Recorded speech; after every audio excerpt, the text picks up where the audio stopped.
la méditation et la prière parce que le peuple congolais est en train d'avoir une atroce souffrance. L'optimisme affiché par les évêques de la Cinco n'est pas partagé par certains participants à ce pourparler. Au rassemblement, brandit par exemple un préalable présenté par lui comme une impérative. Nous avons estimé que par acquis de conscience, on ne pouvait pas laisser l'actuel bureau de la CENI continuer à gérer la CENI parce que dans l'opinion cela ne passait pas. Nanga ne bénéficie d'aucune confiance dans la population. Il a été pratiquement la caisse de résonance du pouvoir en place. Et aujourd'hui, nous ne pouvons pas lui faire un cadeau. La restructuration de la CENI, une approche qui n'est pas partagée par la majorité présidentielle.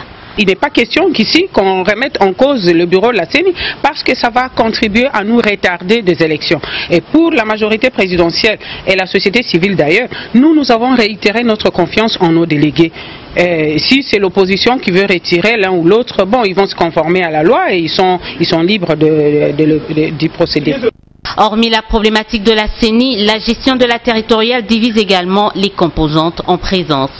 Vous vous imaginez qu'on ait toutes les provinces actuellement gérées par le PPRD et qu'on ait des secrétaires exécutifs de la CENI gérés par des gens du PPRD. Et vous croyez qu'on aura de bonnes élections? Nous voulions que cette gestion soit consensuelle jusqu'au niveau des provinces. Quelque chose sur laquelle nous nous sommes convenus, c'est d'abord la gestion inclusive du gouvernement au niveau central. Et pour le reste, c'est la territoriale, les autres entités territoriales décentralisées. Nous avons la nécessité d'aller aux élections locales. Parce qu'au lieu que les bourgmestres et les autres les maires continuent à être nommés, nous avons besoin que les maires soient élus. Et ça sera la solution définitive. À ce stade, les uns et les autres estiment ne plus être en mesure de franchir une ligne rouge en termes de concessions déjà faites des parts et d'autres. D'abord pour la paix. Jean-Claude Vemba, vous avez suivi, hein, les deux tendances en tout cas ont donné leur point de vue. Est-ce que vous êtes aujourd'hui capable de franchir cette fameuse ligne rouge? Vous avez suivi Geneviève Inagozi, vous avez suivi Kabound de l'UDPS. On dirait que chacun campe sur ses positions. Est-ce que cette fameuse ligne rouge, vous allez la franchir pour l'intérêt de la population aujourd'hui? Tout d'abord, je tiens à féliciter les compatriotes qui se sont rendus compte qu'il fallait mieux s'asseoir au lieu de sortir d'un beau cœur de Kantiachi pour venir imposer le peuple congolais, parce qu'un dialogue doit être inclusif. Mais par rapport à ce qui s'est passé au Kantiachi, c'était exclusif. Je tiens à les féliciter parce qu'ils ont montré à travers leur arme... D'ailleurs, oui, j'y suis. Donc, pour dire tout simplement ceci, il y a eu beaucoup trop de choses qui étaient difficiles par rapport pour accepter, surtout dans le cas du PPRD. Mais ils se sont compris, nous nous sommes rendus compte de la Constitution parce que c'était le seul élément de travail qui est en face de nous. Et il y a certains points d'achoppement sur le mandat du chef de l'État, sur le référendum, un pseudo-référendum et tout cela. Mais dès lors que nous avons traversé cela, et c'est que le secrétaire général de l'UDPS, le camarade Kamboud est en train de dire, c'est la vérité. On ne peut pas faire semblant comme si de rien n'y était. Madame, moi je suis... Par rapport à la territoriale. Par rapport à la territoriale. Moi je suis... Geneviève Inagozi a dit nous, là on passe aux élections carrément. Moi je suis définitive. Moi je suis député d'une province. Et je sais comment les députés de l'opposition souffrent quand ils sont dans leur province. Même par rapport à leur territoire, madame. Tous les administrateurs du territoire du Congo, y compris le chef des secteurs, y compris même le chef de groupement, sont acquis au PPRD et à la majorité présidentielle. Deux fois, ça est difficile à un député de l'opposition d'organiser même une marche de soutien. Mais quand il s'agit d'eux, vous voyez que ce soit la police, l'ANER, la garde républicaine, toutes les officines, être là pour les protéger. Un exemple frappant. Il y a à peine 3 semaines ou 2 semaines ou 15 jours, les députés nationaux du Congo central sont à Matadi pour faire une marche, pour dire que la gestion du gouvernorat ne marche pas par rapport au peuple du Congo central. Mais qu'est-ce que nous n'avons pas vu? qu'on a envoyé la police avec les grenades, avec les gaz lacrymogènes et peut-être des balles à main. Obtenu l'autorisation. Mais madame, avant d'obtenir une autorisation, comme si vous êtes de l'opposition en province, vous ne l'obtiendrez pas, madame. La preuve, on est même certains de nos amis qui viennent de quitter à peine le pouvoir, qui sont dans le G7 et consorts, ils se rendent compte bien de ça. Maintenant, à l'époque, ils demandaient n'importe quelle marche, ou bien qu'ils demandaient, mais ils annonçaient, ils manifestaient. Allez maintenant voir au Katanga, qui manifeste?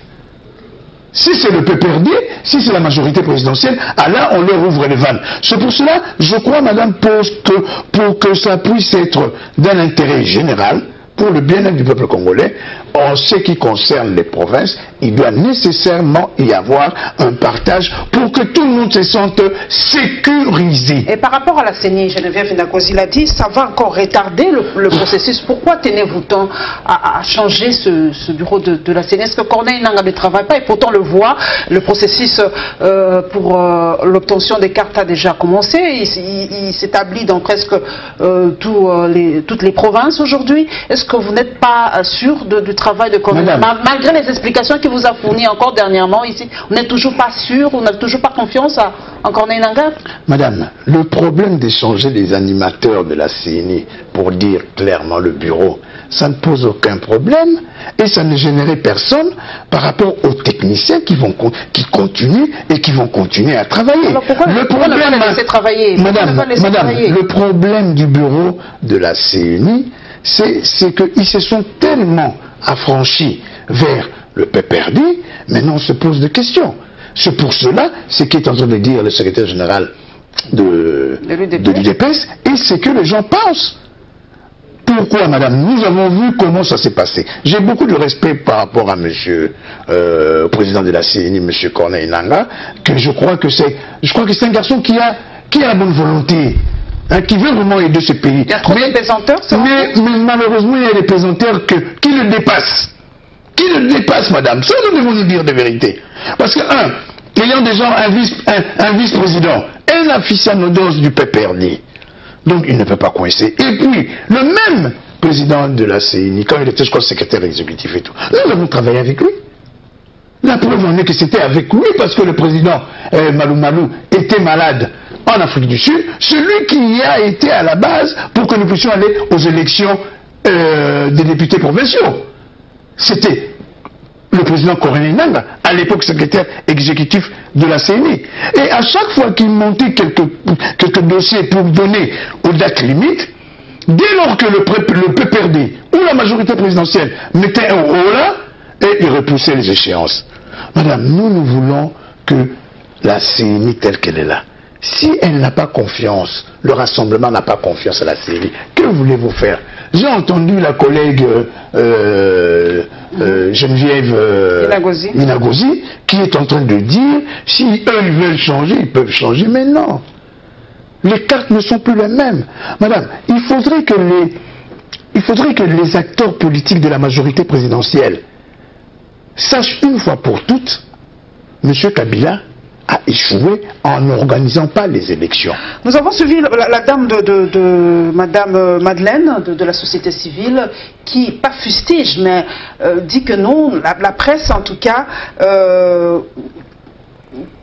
ajoute aussi un peu de son grain de sel dans ces négociations. Est-ce que pour vous, la presse, d'ailleurs, moi je profite de l'occasion pour féliciter en tout cas les reporters qui ont passé nuit à la Belle Étoile, on a vu les images et ça a choqué beaucoup des journalistes de par le monde, comment on néglige, et je ne mâche pas mes mots, comment on néglige les reporters congolais, les journalistes congolais. Nous avons vu les images, comment ils ont passé la nuit à la Belle Étoile, alors sans même, en tout cas, on ose le dire aujourd'hui, vous êtes là, député national, même pas des bouteilles d'eau pour la presse, en tout cas, mais aujourd'hui vous dites que non, que la presse aujourd'hui ne doit pas ajouter son grain de sel dans ce qui s'est passé. Alors que devons-nous faire? Boycotter les travaux de la Senco et laisser les rumeurs prendre la place?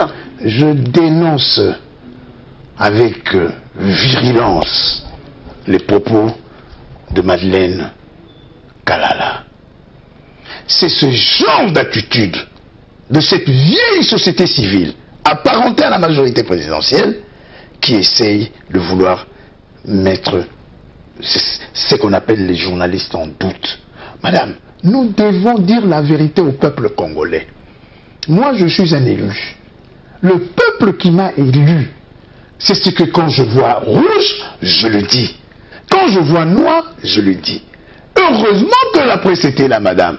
Sinon, aujourd'hui, on serait dans le cafouillage éternel. Certaines personnes ont pu avoir l'écho et vouloir même faire pression, que ce soit de l'intérieur ou de l'extérieur. Nous, c'était la presse. Comment ils auraient dû être au courant de tout cela? Nous ne vivons plus dans un monde là où il faut cacher les choses. Pourquoi cacher? Nous sommes en pleine délégation, en pleine négociation. Il faudrait que la population congolaise sache où est-ce que nous y allons. Est-ce que vous avez... madame, pour ça, moi je donne un coup de chapeau à la presse et que tout ce que les gens peuvent dire, la presse exagère. Il n'y a qu'elle qui dit ça. Donc moi j'estime, madame, vous avez fourni un travail exceptionnel, comme vous venez de le dire, sans même bouteille d'eau, sans même un petit sandwich, dormir à... Par terre, on a vu les images. Et alors comment voulez-vous que je dise non, parce qu'ils sont habitués. Cette société civile kabbyliste dans la grande dynastie kabbalistique sont habitués à cacher les choses au peuple congolais, ce qui était normal. Est-ce que vous avez une idée du fameux plan B? Puisqu'aujourd'hui on se pose la question, vous avez dit que vous êtes élu par le peuple, vous devez rendre compte au peuple. Est-ce que vous avez écho de ce fameux plan B des événements? Madame, c'est que je peux vous rassurer, au sortir aujourd'hui du centre interdiocésain de Kinshasa, en tout cas, il y a une avancée à 95%. D'ailleurs, à l'instant où on est en train de parler, il y a un comité de rédaction qui est en train de finaliser pour que le vendredi, il puisse y avoir les signatures. Le fameux plan B, c'était simplement une forme de pression pour qu'on accélère les choses. Ça existe vraiment. On a l'impression que c'est quelque chose qui provient du Vatican. On dirait que le pape nous impose quelque chose. C'est ça, en fait, la réalité? Le pape n'impose rien, madame. Rien du tout? Rien du tout. Au contraire, le pape a pris le grand risque d'accepter que la SENCO soit mêlée dans cette pagaille politicienne qui a commencé depuis plusieurs décennies et qui n'arrive pas à se terminer. Donc nous disons clairement, les évêques, c'est sûr, dans leur plan B, c'était nous avons fait ce qu'on pouvait faire et maintenant on rend le tablier.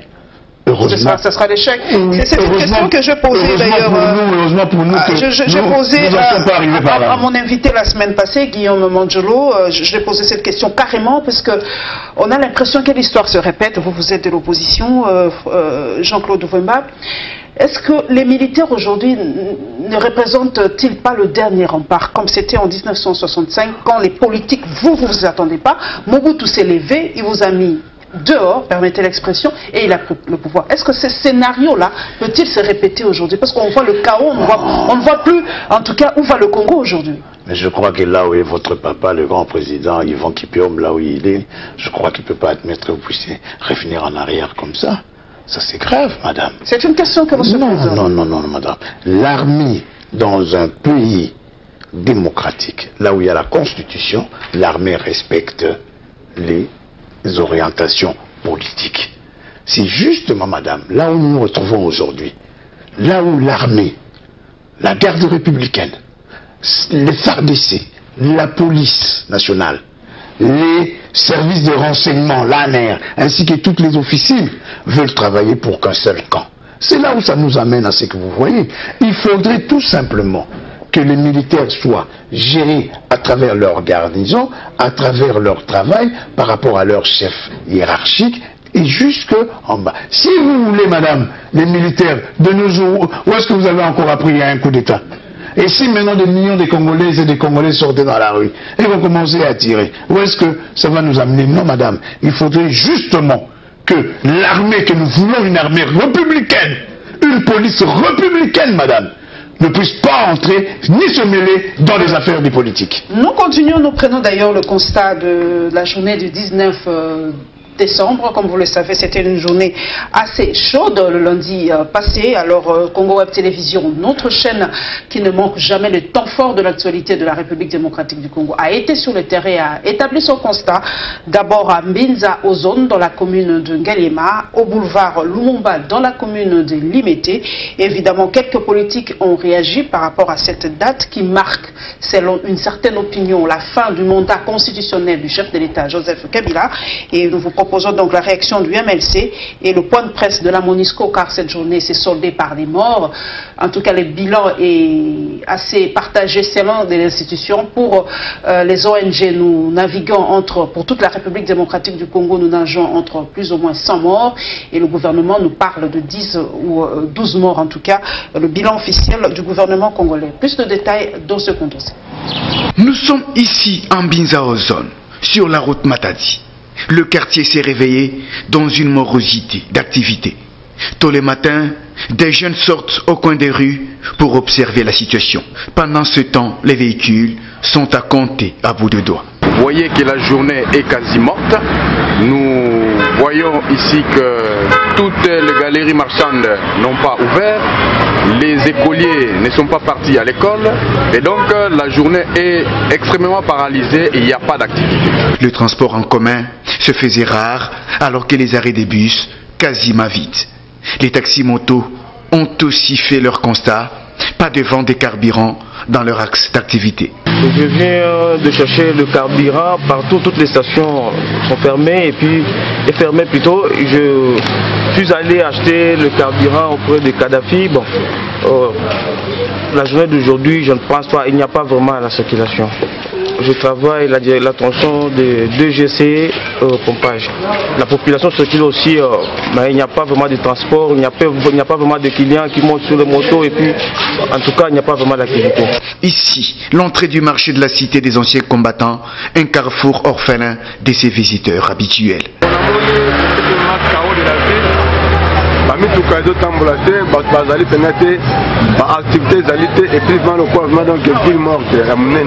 Les Kinois de cette partie de la capitale sont restés chacun chez soi pour raison de sécurité. En croire le porte-parole de la MONUSCO, Félix Prosper-Basse, le représentant spécial secrétaire général de l'ONU à l'RDC, Maman Sidikou, a exprimé sa profonde inquiétude face à la vague d'arrestations et de détentions rapportées au cours des 3 derniers jours sur l'ensemble du territoire national.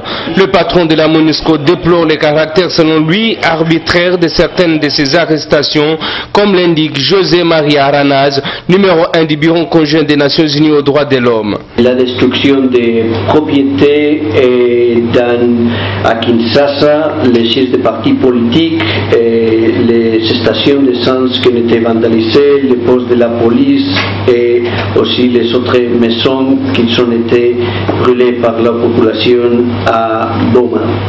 Je voudrais rappeler aussi les obligations des autorités de respecter les droits et libertés fondamentales. Nous sommes très préoccupés par les usages excessifs de la force par les agents étatiques, notamment la PNC, la garde républicaine, la police militaire et l'ANR. Nous avons documenté au moins 19 cas confirmés de morts par balle et nous sommes en train de vérifier encore des autres cas. Aussi 45 personnes blessées et les chiffres très élevés des arrestations à Kinshasa, Lubumbashi, Matadi et Goma. Nous sommes aussi très préoccupés par les restrictions du travail des professionnels des médias qui ont été arrêtés ou empêchés de faire leur travail, même aussi pour les restrictions au accès et à l'information par notre équipe, soit des droits de l'homme et aussi des autres collègues de la MONUSCO. José Maria Aranaz déplore par ailleurs le fait que les Nations Unies n'aient pas été systématiquement autorisées à avoir accès aux lieux de détention afin de vérifier les conditions dans lesquelles se trouve le détenu. Je crois que l'article 64 demande à tout le monde de manifester, mais ne demande pas aux gens de casser. Donc s'il y a des gens qui veulent s'exprimer pour faire comprendre au chef de l'État qu'il a atteint la fin de son mandat, libre à eux de le faire, parce que c'est pas nous qui le recommandons, c'est la Constitution. Mais d'autre part, il y a des discussions qui sont en cours. Ça veut dire que nous aimerions voir les évêques revenir et voir dans quelle mesure on peut aller beaucoup plus loin dans le compromis politique, de manière à ce que la paix soit préservée. Donc je pense que c'est un message de paix que nous lançons et nous espérons que aussi les autorités vont suivre ce message dans la mesure où elles vont demander à tous les militaires et tous les policiers qui se sont déversés dans les rues de Kinshasa de ne pas enfreindre les lois du pays, notamment en ce qui concerne la protection des civils. Donc il ne faudrait pas que ça tire simplement parce que bon, des gens vont manifester, c'est tout à fait normal, hein, et je ne pense pas que ça ira beaucoup plus loin que ça. Donc espérons qu'à partir du 21, nous aurons un accord, que les discussions vont reprendre et qu'elles vont déboucher sur un accord intéressant, et ça ira mieux pour le pays. Nous voulons l'alternance, M. Kabila est à la fin de son mandat, nous aimerions avoir des élections cette année si possible, et voilà, élire un nouveau président et recommencer l'histoire de ce pays, parce qu'il y a beaucoup à faire. Si M. Kabila va réellement partir, il peut faire une déclaration pour apaiser et laisser le pays continuer et sortir avec tous les honneurs possibles. Je veux dire que si c'est vraiment son intention, il peut le faire. Vous avez vu, M. Hollande l'a fait dernièrement, parce qu'il a compris que si il se représentait, il allait déchirer la gauche, et donc il se dit, il vaut mieux que je le fasse maintenant pour créer la calmie. C'est ce qu'il a fait, c'est ça être homme d'État, et c'est ce que nous attendons de M. Kabila. Et nous disons que le bon sens peut l'obliger à le faire, parce qu'il est le chef de l'État et le père de la nation, donc c'est lui qui doit, lorsqu'il y a des situations qui créent le désordre au niveau national, il peut ramener les gens sur la bonne voie avec des propos rassurants. Jean-Claude Vwemba, quel est le bilan pour vous par rapport aux événements du 19 décembre? Vous avez un chiffre précis à communiquer? Vous savez, généralement, quand le pouvoir, un gouvernement dit un chiffre, surtout aussi au Congo, il faut le multiplier par 10 ou par 20. Parce que c'est ça la vérité. Mais madame, en un mot, un État, un gouvernement ne peut pas se réjouir ne fût-ce que d'un seul mort. Parce que le respect de la vie humaine est sacré. Alors, quand les gens, madame, à chaque manifestation, il y a des morts, alors on se pose la question, quelles sont les responsabilités des uns et des autres? C'est pas aussi vous les politiques, qui incitez, qui intoxiquez ces jeunes à descendre dans la rue pour revendiquer? Vous-même, vous ne descendez jamais dans les rues. Oh, si, madame, quand il y a des marches, il y a tout, nous sommes là. Mais les 19, c'était beaucoup plus madame, les jeunes. Les 19, on n'a pas demandé ni marche, ni rassemblement quelque part. Moi, Jean-Claude Vwemba, j'ai dit, le 19 décembre, était une date, là où il fallait faire une fête, date d'anniversaire, parce que la Constitution nous a amené au moins pour une fois à une date où le mandat présidentiel s'est terminé. On n'a pas demandé à qui que ce soit. Vous avez quand même attendez madame. Je vous en prie. Kimoto. Le problème, ce n'est pas quand les gens veulent manifester. Madame, il y a des anniversaires qu'on fête dans un bar, des anniversaires qu'on fait dans la maison, il y a des anniversaires qu'on fait dans les terrasses. Comment priver les gens de ne pas circuler dans la ville s'ils sont à 3 ou à 4, parce qu'ils retrouveront devant eux les gens qui vont leur poser la question: avez-vous vu le visage de votre maman, de votre papa, de vos enfants? Soyons sérieux, madame. La police, y compris l'armée, sont là pour protéger leurs concitoyens. Alors, quand le gouvernement dit qu'il y a eu 9 morts, ça c'était au début. Après, ils ont remonté, c'était à 20 ou 23. Et maintenant, nous apprenons à travers les services spécialisés, sur la ville de Kinshasa, ils sont à un nombre que, jusqu'à présent, parce qu'il faut aussi être honnête, la contre-vérification ne s'est pas encore faite. Mais c'est au-delà pour tout le Congo. Le chiffre des 100 là qui sont en train de dire. Vous comprenez le fait que les gens sortent dans la rue? Est-ce que c'est pas simplement un ras-le-bol? Est-ce que vous comprenez le ras-le-bol des Congolais? Comment les Congolais aujourd'hui peuvent... C'est vrai qu'à un moment on disait que le Congolais est un peuple lâche, c'est un peuple paresseux, c'est un peuple qui n'aime pas revendiquer ses droits, qui accepte l'inacceptable, l'essentiel est que Nzamba Kosala. Est-ce qu'aujourd'hui vous comprenez un peu cette prise de conscience, surtout de cette jeunesse qu'on arrête à tout bout de champ à travers la République? Surtout la jeunesse. Madame, cette faillite, elle est venue des églises de réveil. Oh. Parce que quand les églises... Vous n'allez pas les stigmatiser, eux ils cherchent le bien-être spirituel des gens. Quand les églises de réveil, dans leurs chansons favorites, le Christ Jésus, même chez lui à la Palestine, en Israël jusqu'aujourd'hui, ils se battent pour des carrés de terre. Non, madame, le problème c'est pas ça. Le problème est que M. Kabila a échoué au point de vue économique et social. Plus grave, madame. Maintenant, les gens se posent des questions. Si je reste à la maison, qu'est-ce que je veux manger? Si je sors, qu'est-ce que je veux manger? Alors, à partir de ce moment, enfin, quand je parle de manger, madame, c'est tout un ensemble de la vie sociale. Il n'y a rien, madame, Comment voulez-vous que les jeunes qui terminent, qui font des sacrifices et que leurs parents font des sacrifices pour terminer à l'IFACIC, à l'ISCA, à l'UNIKIN, ISP, ISPL, UPEN et qu'est-ce que j'en sais, hein, madame, se retrouver le lendemain sans travail et ils sont obligés d'aller se recroqueviller dans des sociétés de gardiennage, hein, des cambistes, ou qu'est-ce que j'en sais, madame. Tous ces jeunes-là ont ras-le-bol. Ils veulent travailler. Mais le travail est là, madame. Maintenant, même pour devenir agent de sécurité quelque part, il faut avoir un piston. Sinon, tu ne travailles pas, madame. Hein, donc, c'est pour cela, madame. Donc, quand les gens disaient comme quoi que le peuple congolais c'est un peuple qui laisse passer Abimakate, Avanda, Banga, Kaliwa, non. Parce que les conditions n'étaient pas aussi négatives comme maintenant. Parce que la situation est aussi terrible que ça. Oui, madame. Aussi terrible que ça. Oui, aussi terrible, madame. Parce qu'il n'y a pas de productivité dans notre économie. Je crois qu'on parlera tout à l'heure de l'économie. Il n'y a pas de production, madame. Comment voulez-vous, sans production, aller embaucher les gens en voici en voilà. L'État congolais est devenu comment, dans quel terme qu'on dit, un état de prestation de services. Alors comment voulez-vous que nous puissions aller là-bas? Or, à l'époque, madame, le problème était plus du côté politique. Si vous voulez, on peut parler de la deuxième République avec le maréchal Mobutu. Hein, le problème était plus politique et le social commencera à venir au fur et à mesure. Mais là, madame, les problèmes sont politiques. Parce que pour des gens qui sont partis à Sun City, qui ont sorti une constitution, arrivés ici, les gens ne veulent pas respecter cette constitution. En plus, les gens sont tous des chômeurs. Les gens cherchent du travail, ils n'en trouvent pas. Madame, moi je suis un député d'une province. Madame, quand j'y vais à ma circonscription électorale de Kasangolo, j'y vais, admettons à Lukungamputu, qu'est-ce que je sais, à Binanga, à Kintiona, à Matanda, à Zongo, à Kimazebo et tout là. Madame, je vois comment l'exode rural est en train de nous frapper, madame. Les villages sont en train de se vider? Mais comment? Mais c'est plus grave, madame. Tout le monde veut aller maintenant dans des centres urbains pour qu'ils puissent avoir ne fût-ce qu'un boulot de journalier à la SNEL, à la Régie des eaux, ou qu'est-ce que j'en sais, madame.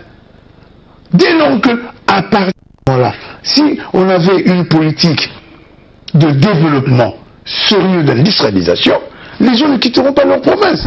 Donc c'est pour cela, madame, avec tout ce ras-le-bol, Moussala et Zati, le jour qu'on est parti accueillir le président Tshisekedi, le 31 juillet, madame, j'ai écouté une chanson pour la première fois, j'ai écouté.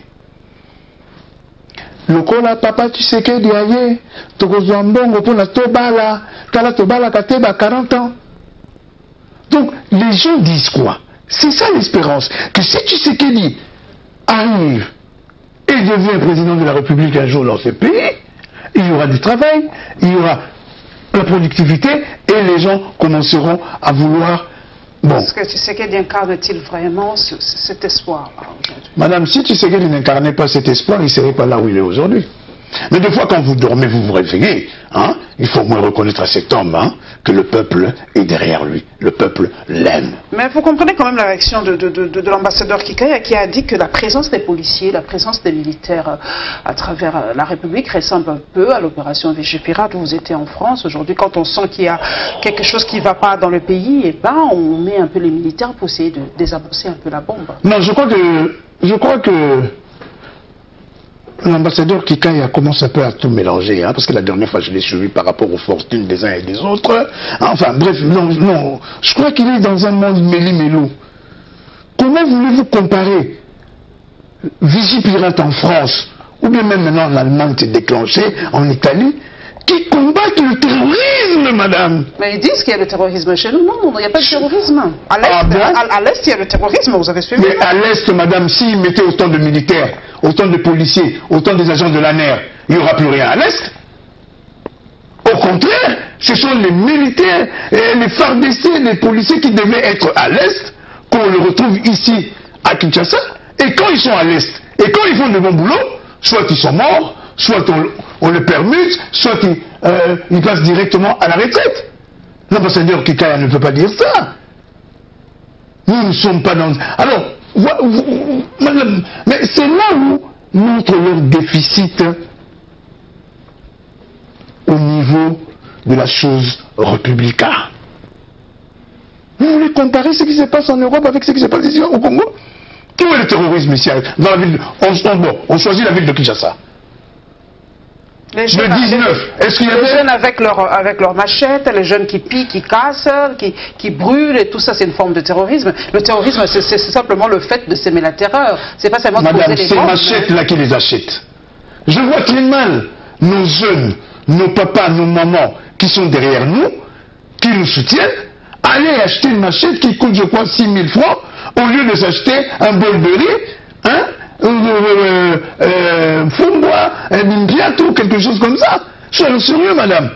J'ai même dit par rapport aux machettes, et même par rapport aux bouteilles de Henken, qui sont allées récupérer à Kingaboua par le ministre de la Santé, Félix Kabange, et je crois le ministre du Sport, Denis Kambaye. Pourquoi quand ils sont partis? Mais madame, j'ai même interpellé le procureur général de la République.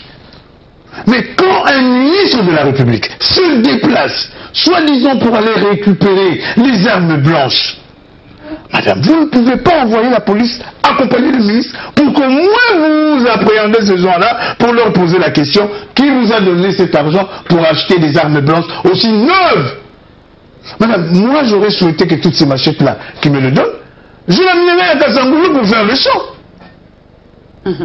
Nous continuons, nous restons toujours dans le même, en tout cas dans le même domaine hein, de ces dates fatidiques du 19-20 décembre. Eh bien, nous suivons la tournée de la CCU, le parti cher à Lambert Mende, par rapport à ces dates fatidiques. Ils sont descendus sur le terrain pour essayer d'expliquer un peu à cette population les enjeux de ces dates fatidiques et évidemment le message d'Étienne Tshisekedi par rapport à ces dates suivantes. Soucieux de donner la chance aux ultimes négociations en cours sur la médiation de la CENCO, j'autorise à la délégation de rassemblement à poursuivre ses travaux selon des calendriers fixés par les évêques. Car à l'issue de ces assises, un compromis sera trouvé pour la gestion du pays pendant la période de transition. À toute fin utile, j'invite notre peuple à rester toujours vigilant et mobilisé et prêt à répondre massivement aux actions pacifiques que le rassemblement pourra conformément à l'article 64 de notre Constitution et aux lois de la République démocratique du Congo.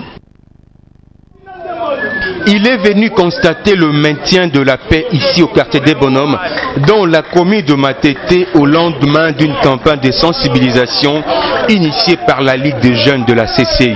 Aussitôt arrivé, Thierry Monsenepo a félicité et encouragé ces jeunes à demeurer dans la culture de la non-violence telle que vécue les 19 et 20 décembre.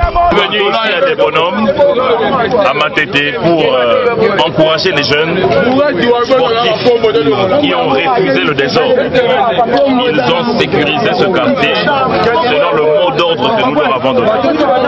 Ils ont respecté ce mot d'ordre et il était important que je vienne les encourager parce que ce sont des patriotes. Et là maintenant je suis avec eux sur l'avenue principale où nous allons balayer pour enlever les saletés sur l'avenue Lumière où les ennemis de la paix sont venus ici pour brûler des pneus et mettre de la saleté. Le Congo veut la paix. Les jeunes veulent la paix et ils sont tous derrière le chef de l'État, Joseph Kabila. Raison pour laquelle nous sommes là. Pour l'envoyé de Lambert Mende, au-delà des encouragements, ceci mérite une récompense. Ainsi, ces jeunes ont reçu de main de Thierry Monsenepo cette enveloppe consistante, tel un cadeau de l'autorité morale de la CCU pour leur sursaut patriotique.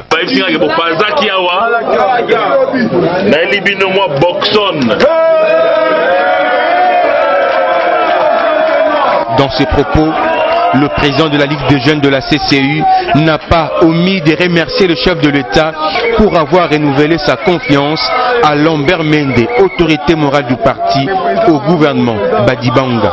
Et nous saluons aussi la reconduction de son Excellence Lambert Mende dans ce gouvernement de Premier ministre Sami Badibanga, à qui nous souhaitons bonne chance. Jean-Claude Ovemba, vous avez suivi Thierry Monsenepo, qui est un jeune qui dit le Congo, la RDC veut la paix. Donc vous comprenez quand même sa démarche d'aller voir ces jeunes et leur parler de la paix, et la paix à tout prix en République démocratique. Mais madame, c'est que je sache, ça c'est une manifestation politique dans la rue. Où est-ce qu'ils ont eu l'autorisation? Est-ce que nous avons vu la police? Nous avons vu les militaires? Mais si c'est un parti de l'opposition, vous aurez dû voir les bombes lacrymogènes, les balles en l'air et tout consort. C'est ce que je vous disais tout à l'heure, madame. Cet égoïsme malsain des gouvernants congolais a dépassé les bornes. Bon, je connais très bien mon jeune frère Thierry. Mais quand vous commencez à vouloir appeler les jeunes pour un service civique, on ne laisse pas de l'argent. Les jeunes viennent, ils travaillent, ils s'en vont. C'est une forme de corruption, c'est en vous? Madame, ce n'est pas une forme de corruption, mais c'est une forme d'aberration qui conduit maintenant, même dans vos familles, quand vous voulez leur parler de la politique, ils vous disent, est-ce qu'on va prendre un verre après, on va manger après, l'argent du taxi? Ça commence comme ça, madame. Il ne faudrait pas venir humilier le peuple congolais en disant, bon, je vous laisse. Mais vous leur laissez pour combien de jours? Pour une seule journée. Et demain, vous serez là? C'est pour cela que nous nous posons des questions. Des gens comme ça, on leur fait passer partout, sans autorisation, sans rien, et si c'est les autres, vous commencez à vous cambrer. Et puis, que mon frère puisse dire, ils veulent la paix, qui veut la guerre? C'est vous de l'opposition, c'est clair. Madame Jean-Claude Vouemba, il y a eu des rébellions. AFDEL, MLC, RCD, RCDN de mon pote Roger Lumbala, RCD Kamel de mon pote Boussania Mouissi. Tout ce que vous voulez, Jean-Claude Vouemba n'y a jamais pris part. Moi, je suis un homme de paix. Moi, je suis un sage, né Congo. Que la parole est une bénédiction de Dieu. D'où le Kinzondi. Madame, ce sont eux qui amènent les gens. Voilà, même vous venez de le citer pour l'ambassadeur Kikaya. Je me pose des questions.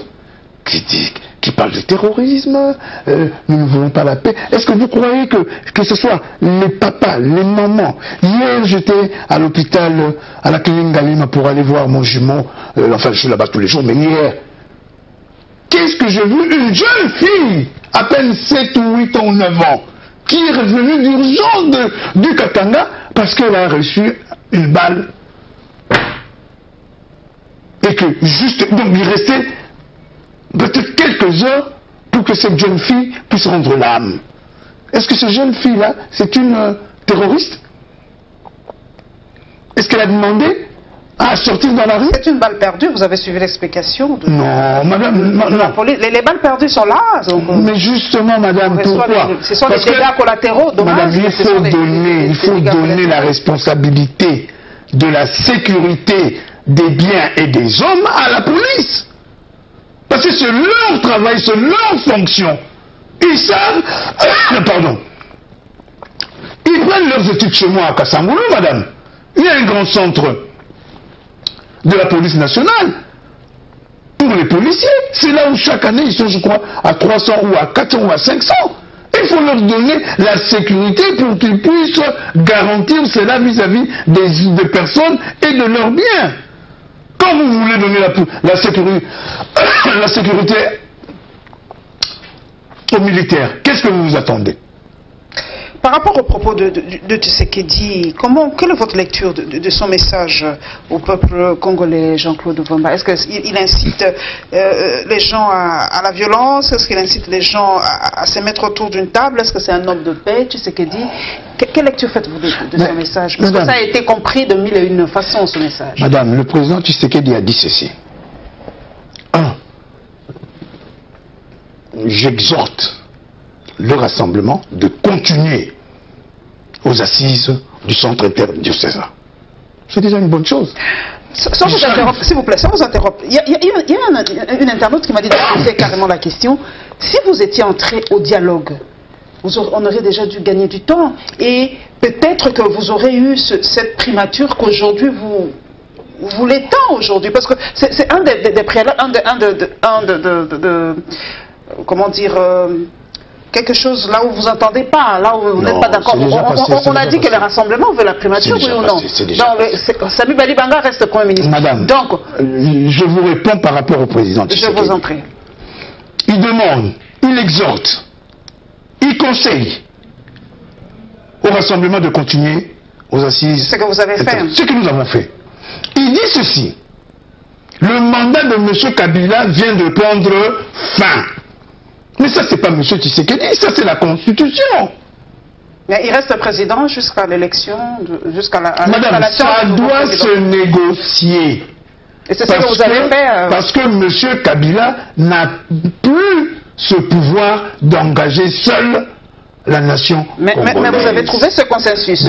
Mais c'est ce que je suis en train de vous dire. Si nous ne sommes pas partis au camp Tchatchi, madame, si vous savez le pourquoi. Parce que M. Kabila lui-même est la personne clé de cette instabilité sociale et politique qu'on est en train de vivre ces derniers mois. Parce qu'il n'a pas voulu organiser les élections. Et c'est la même personne qui vous convie à cela. La preuve année, vous avez remarqué, M. Kabila n'a même pas signé les accords Et cette fois-ci, il le signera? Madame, je vous dis tout simplement, nous n'avons pas accepté, puisque la résolution 2277 disait très bien que M. Kabila soit de son camp et l'opposition soit de l'autre côté. C'est ce qu'il vient d'avoir par rapport à la CENCO. Non, nous avons dit, nous allons continuer. Et le président Tshisekedi demande tout simplement au peuple congolais d'être vigilant.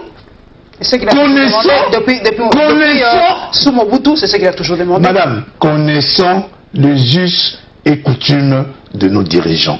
Là, nous parlons par rapport à la Constitution issue des accords de Sun City. Tout ce qui est Seconde République, madame, comme je répondais il n'y a pas longtemps, c'est à vous à choisir des historiens, des sociologues et tout ce monde-là de se mettre ensemble pour écrire sérieusement l'histoire de la Deuxième République sans haine, sans tout règlement de compte. En quelques minutes de la date du 19 décembre, on l'avait suivi, c'était en tout cas comme un coup de tonnerre parce qu'on s'y attendait vraiment pas. Les bruits couraient déjà. Voilà, c'était la confirmation de Samy Badibanga comme Premier ministre, la formation de son gouvernement, la présentation de son gouvernement. Les noms étaient égrenés un à un par la chaîne nationale, la chaîne mère.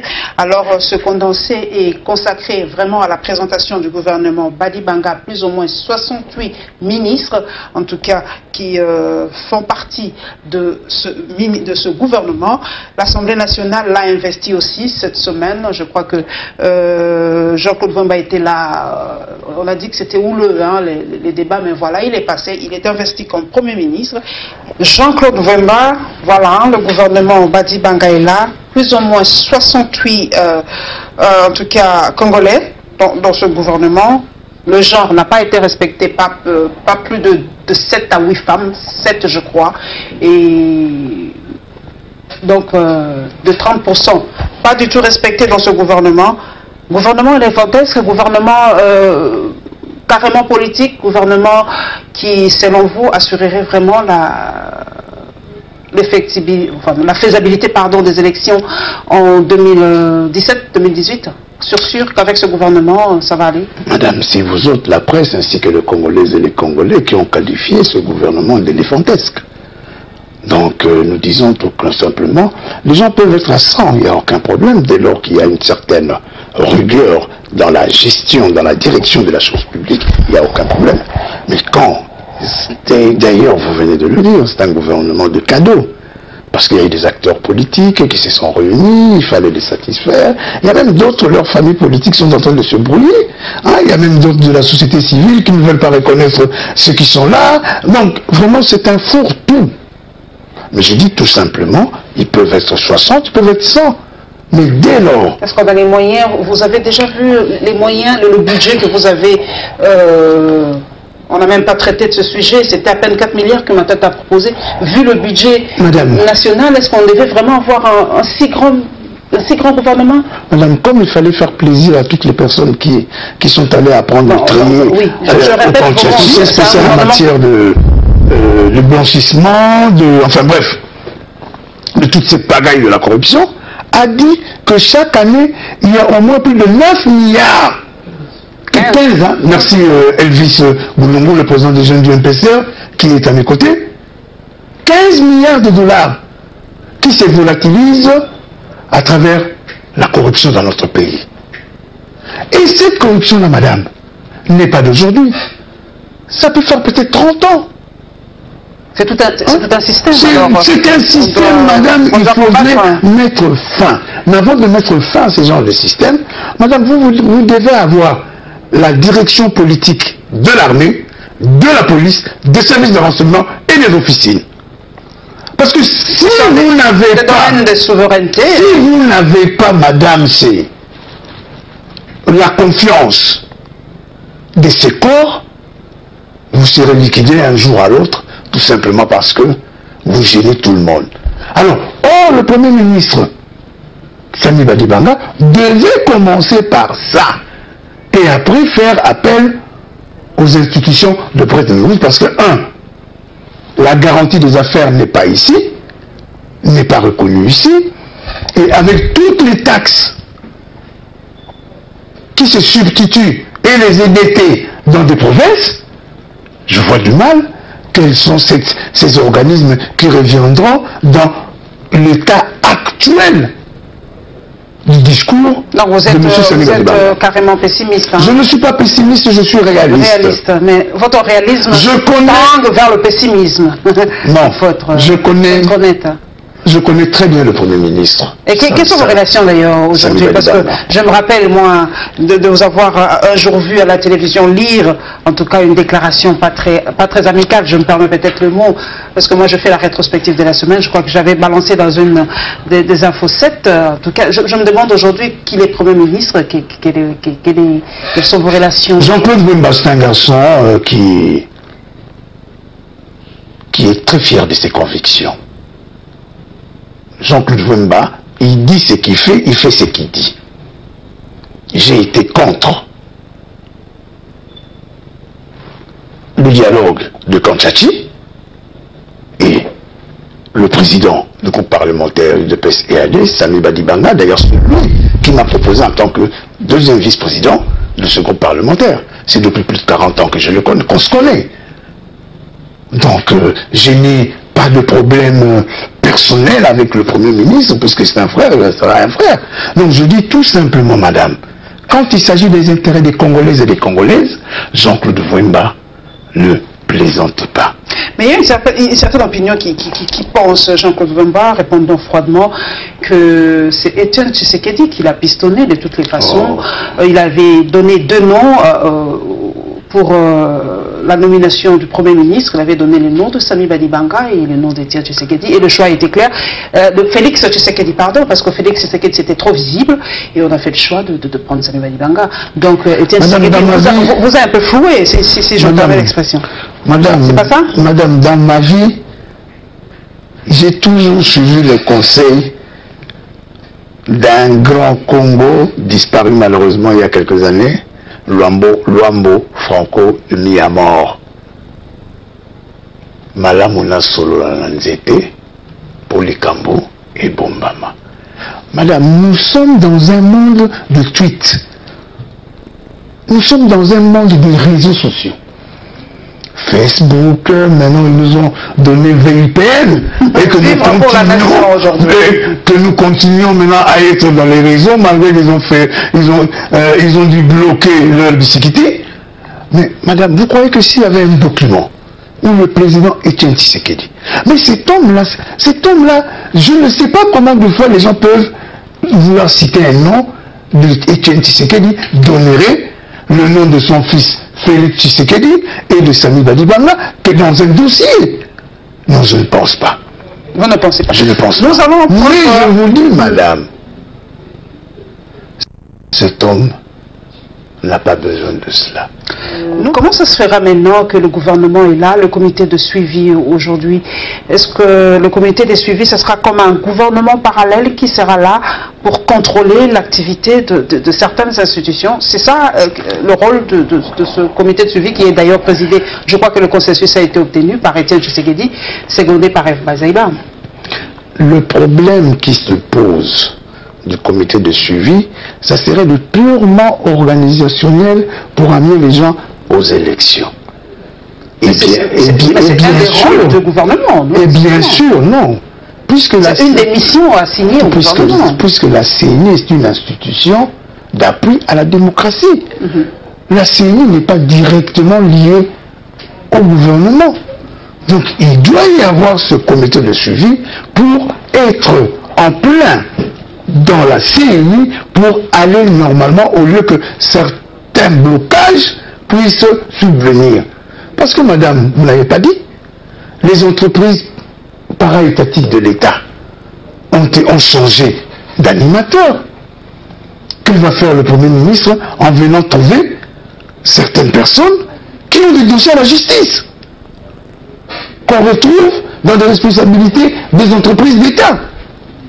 Or, c'est ces entreprises qui sont comment on dit? Génératrices de recettes. Donc, je crois, madame, sincèrement, le problème qui va se poser aujourd'hui est que le prochain gouvernement qui viendra des assises interdiocésains de parce qu'il y aurait un autre gouvernement. Madame, là, vous mettez une épée de Damoclès sur la tête de Sami Badibanga. Je ne mets pas une épée de Damoclès. On va changer de gouvernement. Ça, c'est la vérité, madame. Parce que, de toute façon, madame, pour dire vrai, il y a eu des choses qui se sont passées. Mais les politiques ont dit, nous ne sommes pas allés là-bas pour des postes ministériels. Mais est-ce que le gouvernement... Moi, j'ai dit quelque chose par rapport au nom. Moi, je vous ai cité Jean-Claude Wemba. Vous le savez, Jean-Claude Wemba ne sera jamais ministre dans ce pays. Vous le savez. C'est pas la première fois que je le dis. Et c'est ce qui s'est fait. Le problème, madame, il faudrait maintenant avoir un corps bien défendant qui ne doit pas faiblir par rapport à tous ces micro-corrupteurs qui vont essayer de vouloir approcher certains ministres que je connais qui seront difficiles à manipuler. C'est pour cela, nous disons, madame, il faut que la règle de nomination soit suivie des effets aussi moraux. Le côté éthique et moral n'est pas très respecté en RDC. Non, madame, nous devons y arriver par cela. Et le comité de suivi sera aussi une bonne chose pour préparer aussi d'un jour à l'autre, c'est ce qu'on appelle institution... Une autre institution d'appui à la démocratie? Non, pour vérité... Et réconciliation comme en Afrique du Sud? Oui, réconciliation, vérité. Parce que, madame, il y a encore des blessures que on doit nécessairement élaguer. Nous allons terminer par en tout cas, le dossier juridico-économico-social. Nous allons prendre... le procès de Franck Diongo, comme vous le savez, le député national est jugé en flagrance. Nous avons suivi en tout cas son jugement minute par minute à travers les réseaux sociaux. Bravo en tout cas aux journalistes qui sont en tout cas sur la toile, spécialement à toi Rachel Kitita et Passion Ligodi et voilà. Merci à vous. Je peux vous aider. Oui. Edmond Izouba et Jean-Louis Koumandé. Merci. Et Fabien Baguito. Merci. Cheikh Fita. Et il y a un autre, le petit, que le nom que j'aimerais bien, mais le nom m'échappe. Mon Dieu, ça viendra. Mais ça viendra. Donc nous avons suivi minute par minute le procès de Franck Diongo. Et nos reporters aussi sont descendus sur le terrain pour constater une fois de plus la hausse des prix. Mais on nous a rassuré que ces prix baisseront d'à peu près 18% avant les fêtes des fins d'année. J'espère que ça s'est fait. Et nous allons terminer par une note triste, en tout cas les obsèques de papa Charles Mwando Simba. Sur sa chaise roulante, cathéter au bras, Franck Diongo, aux apparences inconscientes, s'est présenté devant la Cour de cassation. Sa défense évoque même le coma, vu les conditions dans lesquelles le détenu aurait été soutiré de la salle d'urgence de la clinique Ngaliema. Les membres de sa famille biologique ne retiennent pas leur émotion face à l'état que leur présente leur fils. Devant la Cour, c'est d'abord ces questions des formes soulevées par la défense. L'état de santé du prévenu fait l'objet de vives discussions entre le PGR et la défense. Cette dernière sollicite une remise. Le PGR, lui, ne veut nullement l'entendre de cette façon. Nous avons adressé une réquisition à médecin. Et ce rapport ne révèle rien de particulier. Mais au-delà de la remise pour établissement de la santé du prévenu, c'est son transfèrement au CMK, mais aussi la jonction d'affaires avec d'autres prévenus comparaissant devant le tribunal de grande instance pour la même cause que l'on exige. Des moyens présentés devant la Cour pour lesquels Laurent Onyemba, avocat du prévenu, espère un avis favorable de cette haute juridiction. Le ministère public est en train de faire un montage, je voulais dire criminel, un montage méchant pour que l'honorable Franck Diongo passe uniquement en flagrance. Mais nous ne contestons pas la flagrance, mais seulement il faut faire les choses selon les règles de l'art. À l'instant, nous attendons la décision de la Cour que nous supposons être une Cour juste parce que aller outre mesure, c'est uniquement prouver à la face du monde que les décors implantés pour un procès politique.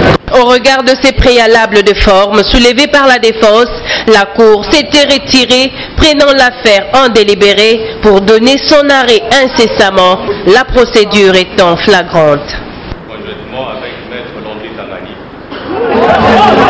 Au centre-ville de Kinshasa, les activités ont bel et bien repris normalement ce jeudi. L'engouement est perceptible, mais la hausse de prix des produits de première nécessité inquiète les consommateurs de même que les vendeurs. Les prix des produits tels que la farine, le riz, le sucre, l'huile, le savon et autres ne cessent de prendre de l'envol dans différents points de vente. Situation liée à l'instabilité du taux d'échange de la devise étrangère sur le marché. Ces vendeurs s'en plaignent et déplorent cette hausse vertigineuse de prix des denrées alimentaires à l'approche des festivités de fin d'année. Aucun produit n'a été revu à la baisse. Les prix ne font que grimper chaque jour qui passe. Dans le magasin, le prix du sucre par exemple, au prix de l'ascenseur, il n'y a aucun changement.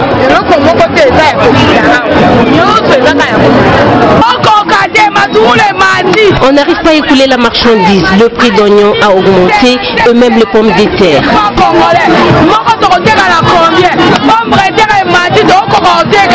Ces vendeuses demandent au gouvernement Badibanga de faire de l'amélioration du social de la population congolaise son cheval de bataille. Que l'actuel gouvernement revoie la structure de prix pour nous permettre de bien nourrir les enfants. Ces vendeuses espèrent que le taux d'échange de la monnaie étrangère va sensiblement être revu à la baisse, situation qui va également influencer la structure de prix des produits de première nécessité sur le marché.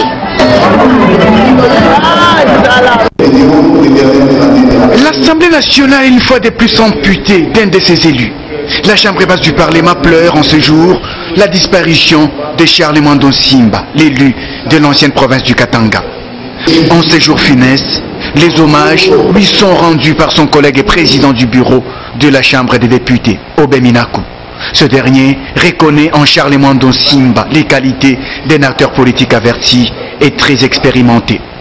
Son adhésion aux valeurs du nationalisme d'action, sa très longue présence aux côtés des grands hommes de plusieurs âges, du dernier siècle et de l'actuel, son aspiration à la construction d'une société libre et solidaire, l'ont conduit à adhérer au seul mouvement d'action politique conforme à sa vision d'homme d'État et d'homme de terrain, soucieux de toujours allier réalisme et efficacité dans les choses qui concernent l'État, en son comme pouvoir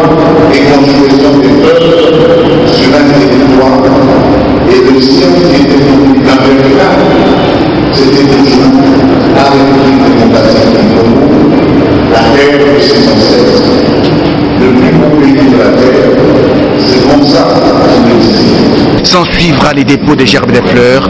C'est le speaker de l'Assemblée nationale qui va ouvrir le bal, suivi d'Eleon Kengo Adondo, président du Sénat, puis les caucus de députés nationaux. Tous regrettent la disparition du doyen. Ce dernier sera mis en terre dans l'ancienne province du Katanga.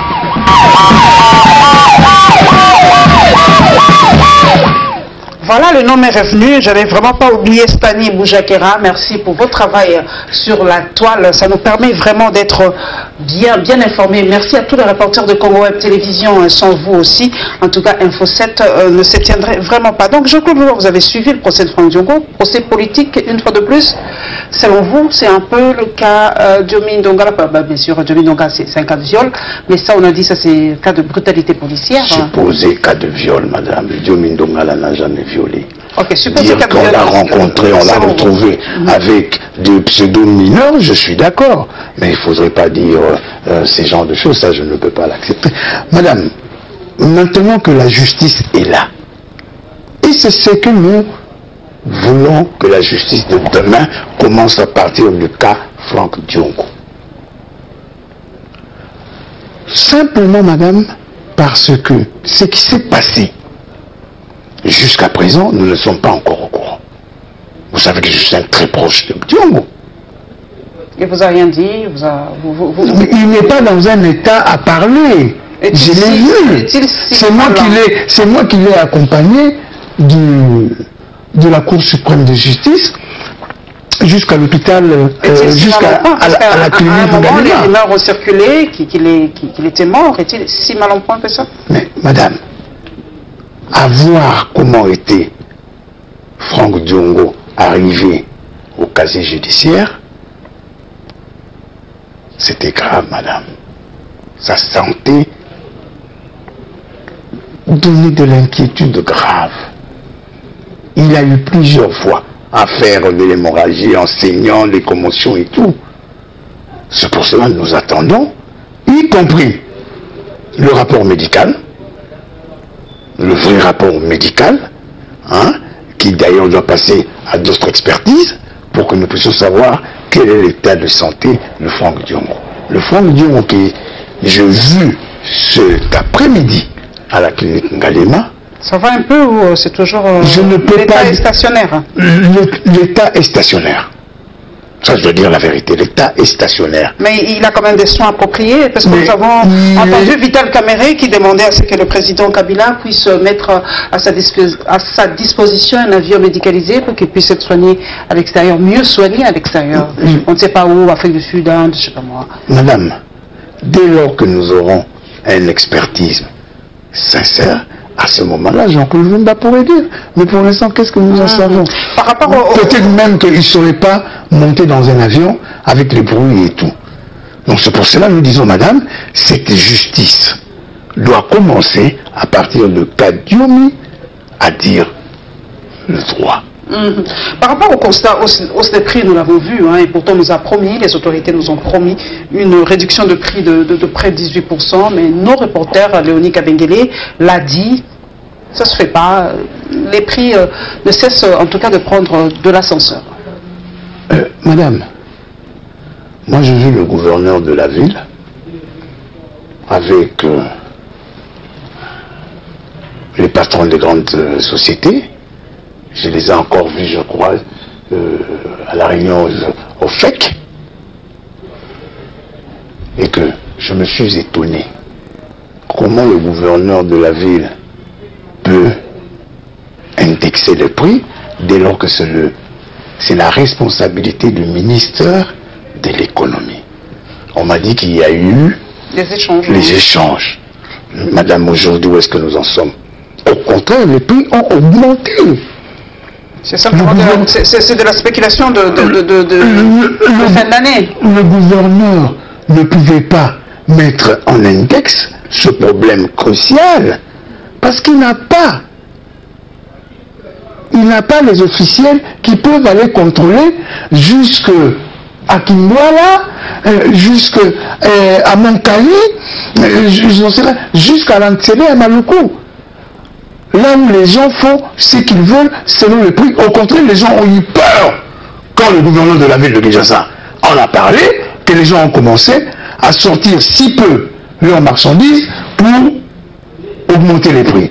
Donc je crois que dorénavant, de l'offre et de la demande. je crois que dorénavant, il ne faudrait pas alerter nos mamans, nos papas, nos enfants qui sont dans ces commerces détaillants, qui dès lors qu'il y a un murmure quelque part, essayent de vouloir dire ah non, on bloque la marchandise, on en sort à petite quantité comme il y a dernièrement par rapport au ciment, par rapport à tant d'autres choses. Nous allons terminer par une petite boutade. C'est vrai qu'on a dit cette fois-ci il n'y aura pas de médaille, en tout cas d'honneur, pas de médaille Zé Kabila, des héros nationaux, hein, cette fois-ci par rapport à Papa Charles Mondo Simba. C'était une boutade qui a circulé dans le net.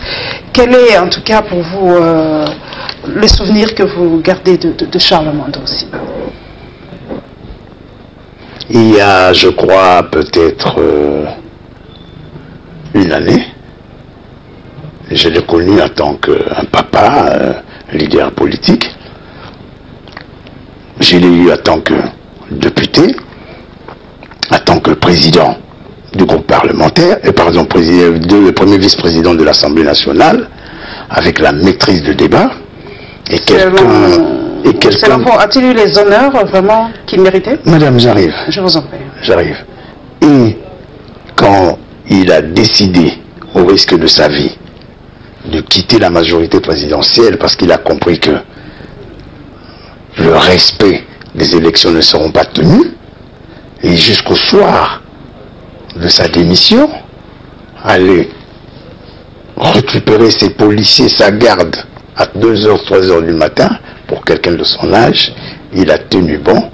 Heureusement que l'ancien vice-premier ministre et ministre de l'Intérieur a renvoyé directement d'autres policiers pour aller continuer sa garde. Et depuis qu'ils ont fait G7, on a été avec eux à Paris, à Genval, au Conclave. C'était un homme vif d'esprit qui ne faisait pas son âge. Et je crois que son plus grand souci, c'est de ne pas plus voir l'alternance dans ce pays. Madame, en ce qui concerne les hommages... A-t-il eu les hommages qu'il méritait, ça? J'avais fait des déclarations. Madame, vous savez, nous devons arriver à un moment, les honneurs hypocrites. Il faut le laisser passer, madame. Un jour, si le Christ ou le Bissim Bilibankoulou me demandait qu'est-ce que je souhaiterais que ça puisse être fait dans ce pays, le jour que quelqu'un serait décédé et que les gens viennent avec des grosses des couronnes, je n'en sais rien, de 2 mètres, avec des phraseologies assez grandiloquentes, mais comme vous venez de le dire, madame, et que subitement le mort ou la mort se réveille disant oh, c'est que je crois que la famille, à travers l'honorable Christian Moineau, que nous présentons nos condoléances le plus émus, attristés, émouvants, ont refusé que cette hypocrisie, comme nous l'avons vécu il n'y a pas longtemps avec Zaïd Ngoma. Je regardais à la télévision, je voyais certaines personnes venir chez Zaïd Ngoma, je me suis dit, le pauvre, il est resté ici pendant 2 ans, ici à côté, sur l'avenue de la Justice, au centre protestant, qui partent le voir. Personne. Voilà, mais à son âme, le Congo continuera à suivre. C'est que il avait comme vision la démocratie, l'alternance peut être installée dans ce pays. Merci en tout cas Jean-Claude Ovemba d'être passé à la barre. C'est l'avant-dernière émission pour cette année 2016. Merci à vous, fidèles téléspectateurs de cette émission, à tous mes followers sur les réseaux sociaux. Vraiment bravo et félicitations à tous les journalistes qui abattent un travail de titan. Merci à toi Israël Moutala sur 7.cd qui nous donne vraiment des informations, et je reviens encore en tout cas en cette fin d'année pour remercier tous les reporters de la rédaction de Congo Web Télévision. Je vous cite inviterai volontiers dans Web Presse la semaine prochaine, parce que c'est l'émission consacrée aux journalistes. Nous allons faire en tout cas le bilan du travail que nous abattons dans ce pays que nous aimons tant. En tout cas, encore une fois, joyeuse fête de Noël dans vos maisons, et nous nous retrouverons vraiment, si Dieu le veut bien, et si Dieu nous prête vie, le dimanche prochain. Je crois que ce sera déjà l'an 2017. À bientôt.